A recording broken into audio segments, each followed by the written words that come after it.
We're back at the Gull Wing shelter. You might recall in a previous episode, I talked about how I wanted to have a fire on both sides. Tonight, we're making dreams come true.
You know, I was in a bad mood, and when I was putting up that shelter, things just weren't going my way, the lashings and stuff.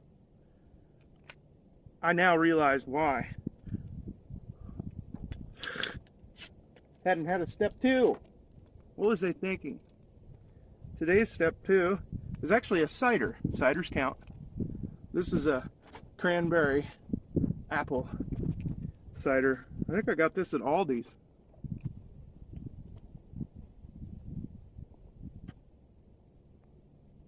Ooh, that's definitely worthy of the Craig tube.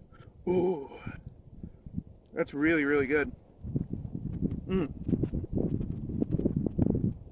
Well, all right, guess what? I got graced today by the presence of the one and the only little shooter. So it's good to have her back in the bush. So here's what we're going to do today. Got shelter all taken care of, bedding's all taken care of. Little shooter's going to work on her fire skills. And while she's doing that, I'm going to uncover the cabin and start working on the cabin. So I just gave little shooter a quick lesson on building a fire. The first thing we did was we went out and got some sticks, about finger sized. And we laid them in a V method since it's windy to create that pocket underneath that's free from the wind. Anyway, then we went and we got some pencil lead size sticks and laid them across the top. And then we went and got a tinder bundle and stuffed it in the compartment there. And then we went and we got some bigger sticks to lay on top once it gets going. So little shooter's going to light the tinder bundle now. And with any luck, she's going to have a fire. And there it is, folks. All right, you're in the clear. I can hear the pieces crackling. Now, once it really kind of takes off and the flames start poking through the top, I would wait until they poke through the top up here, and then you can add some bigger pieces at that point. So just wait a little bit. because your kindling hasn't entirely caught on fire yet. And as you can see, it's very windy. It is very windy. Camera's falling over. It keeps blowing this camera. It's blown over like 5 times today. Okay, you're clear. Now you can start adding sticks. And now there's no real rhyme or reason to how you do it. You can do a lean-to fire. You can do whatever kind of fire you want. So congratulations to little shooter. It sounds silly, but this is probably her first real in the woods fire building experience. Yeah, she used a lighter, but she's gonna get to a ferro rod real soon.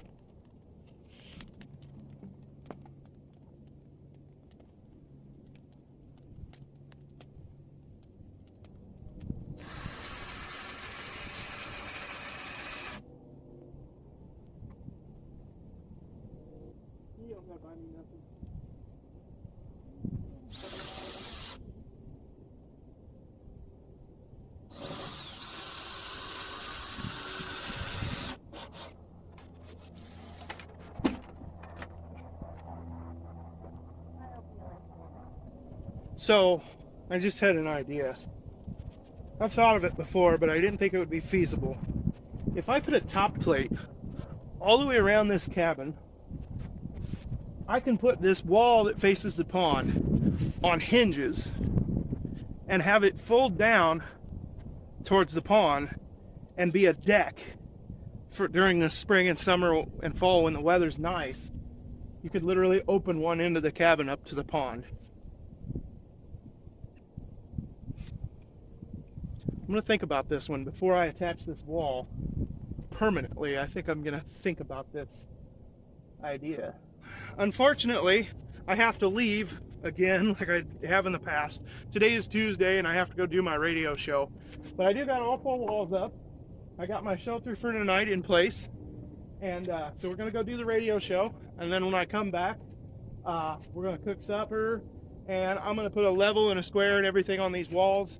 And then I'm going to finish anchoring them down. I just got a few screws in them, holding them in place right now because I want to make sure everything's square and good and at least close to somewhat true.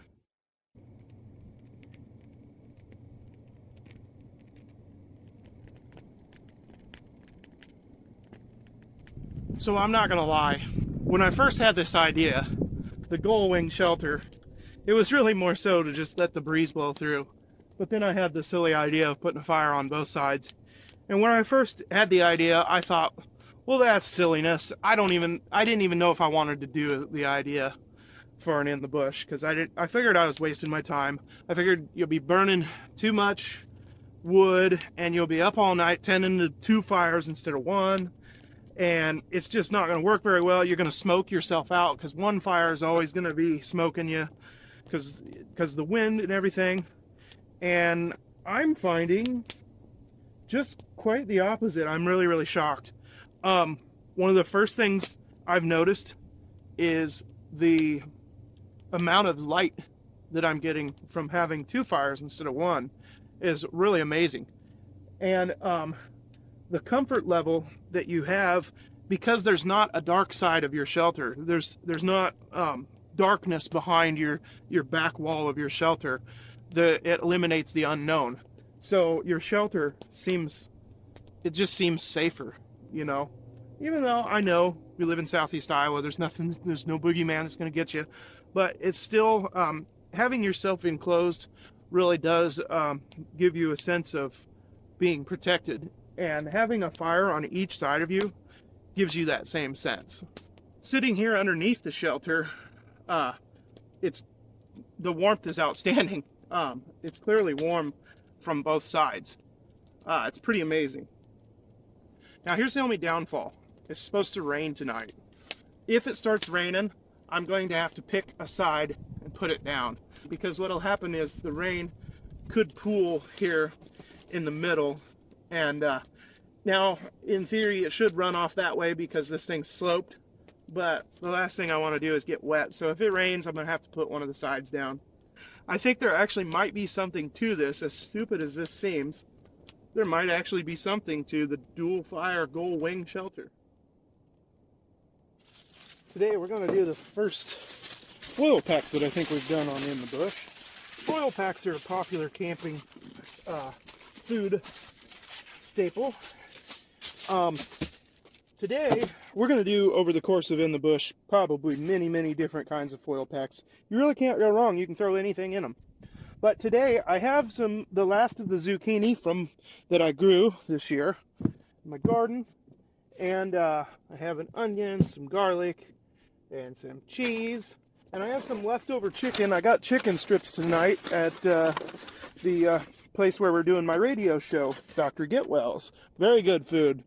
If you heard that, Dr. Getwell's, if you'd like to sponsor In the Bush, we'd love to do that. Anyway, I'm going to take the extra chicken strips and put on top of this foil pack after it's cooked.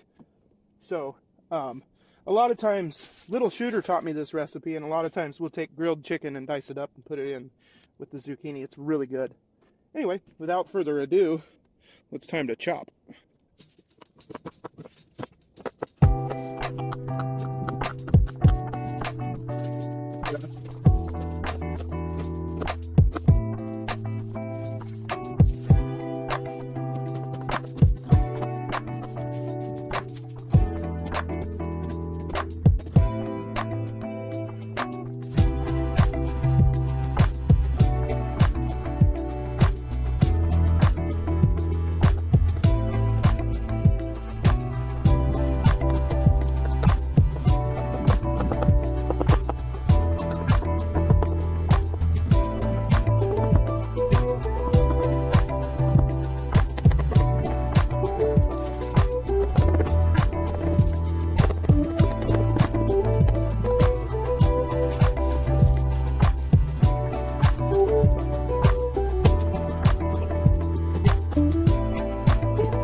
If you buy the cheap foil, you have to use a ton of it.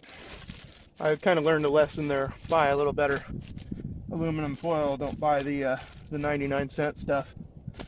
Okay, so this looks like a huge amount, and it is a lot, but zucchini is mostly water, so it cooks down quite a lot, you'll find. So it won't be nearly as filling as it looks. Let's get this guy on the fire.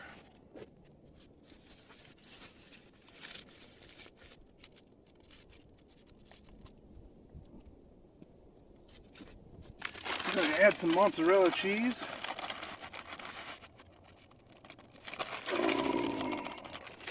And my leftover chicken. Spread it around a little bit.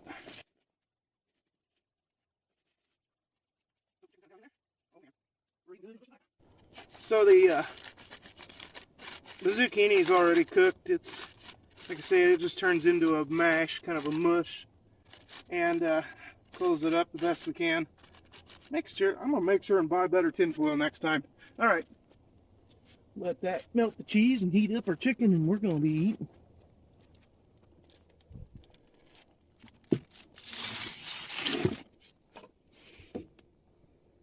Oh boy, I'm ready to tear into this. Oh yeah. All right, let's see the culinary perfection of the Nathan here.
Believe it or not, I'm a little bit hot.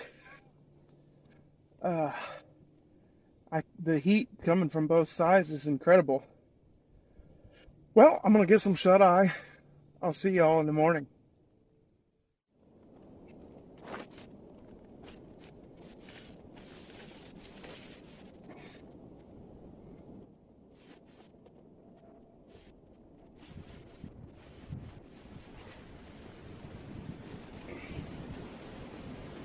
Good morning. Oh.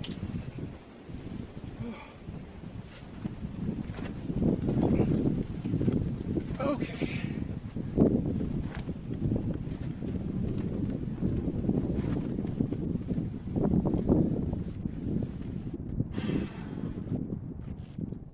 My first complaint. My door is really heavy. So, it was really warm last night with both fires going. But this morning, when the sun came up, it was beating in on me.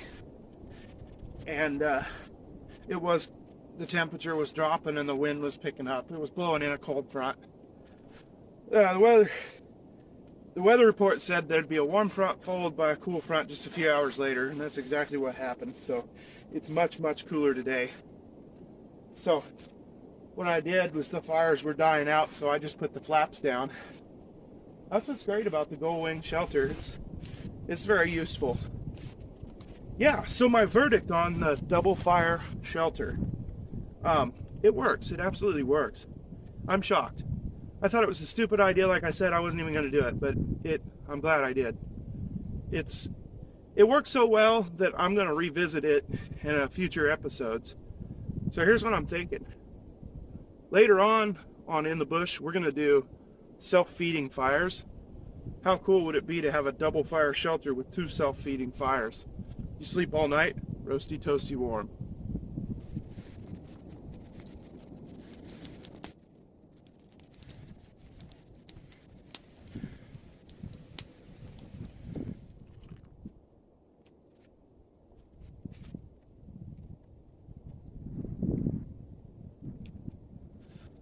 This is the best cup of coffee you're going to find in these woods.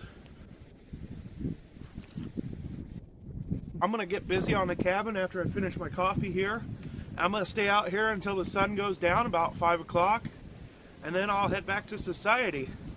We'll see you next time in the bush.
Okay, cabin update.